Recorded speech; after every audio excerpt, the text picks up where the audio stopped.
What is going on, guys? I'm with the Moose, and today I'm bringing you another episode of Ghost Face Off. Today is actually going to be the first Ghost Face Off episode that is not based on two weapons. As you can probably see from the title and the thumbnail, this is based on the Agility perk and the Marathon perk. I think it'll be a pretty enjoyable episode, and I hope you guys do enjoy. If you do, please leave a like down below. Now let's get right into it. Both perks are actually in the speed tier, and both of them cost 2 points, 2 perk points that is.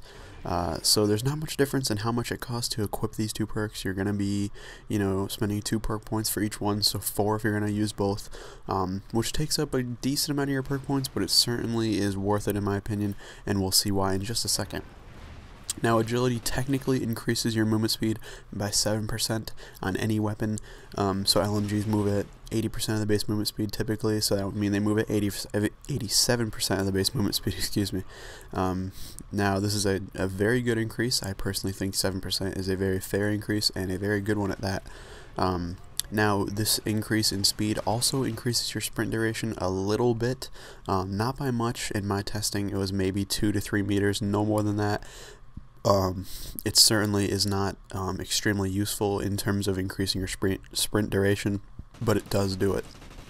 Now, I personally think agility is useful for small maps, and when you need to secure an objective like a B flag or something like that, you definitely want to be the first person on that flag.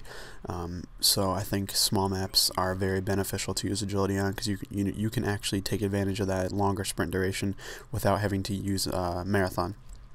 Now, Marathon gives you unlimited sprint. This is extremely useful for big maps, and especially when you need to get to a position with a sniper, an LMG, somewhere where you want to be up high. You want to have a certain position so you can pick off people in the middle of the map when they're not expecting it. Marathon's very, very useful for this, especially when you know where you're going.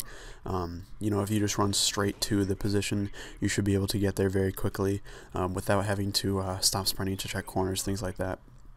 Now, I personally think both perks are very, very good to use together.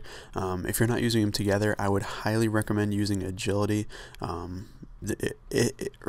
if you only have one spot, if you only have 2 perk points left, or you don't really want to use both together, I would recommend using agility over Marathon, personally, because I think if you have Marathon on, you might get a little complacent with your sprinting.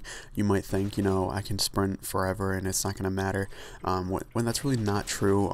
You want to be checking your corners very, very often. There's people all over the map, and if you're sprinting too much, then you won't actually take advantage of checking your corners, making sure you're not going to die if you sprint around a corner, things like that. And I personally think Marathon kind of breeds that gameplay style into you, that you can just sprint and you won't have to bother about checking your corners, things like that. Whereas agility, it will naturally make you stop because you run out of energy to sprint. And this will help you. And even when you're not sprinting, when you're just walking around, you still move at 7% faster. So agility helps you all the time, and Marathon does too. But I personally think agility is just the more beneficial of the 2 perks. Then again, I would still say if you're going to use one, I would definitely use the other. I think they're extremely useful together. They make you almost a superhuman on the battlefield. You run so quickly, and it can really make the difference in in the positioning of a battle. In any map, really, in any game mode. Both these two are very, very good. I would say the only map I might recommend against it is Strike Zone, because the map is so small. Everything else is fair game in my opinion. Both these perks are very good. I hope you guys enjoyed. If you did, please leave a like down below and check out the previous Face Off episode. Thank you guys for watching, and I'll see you later.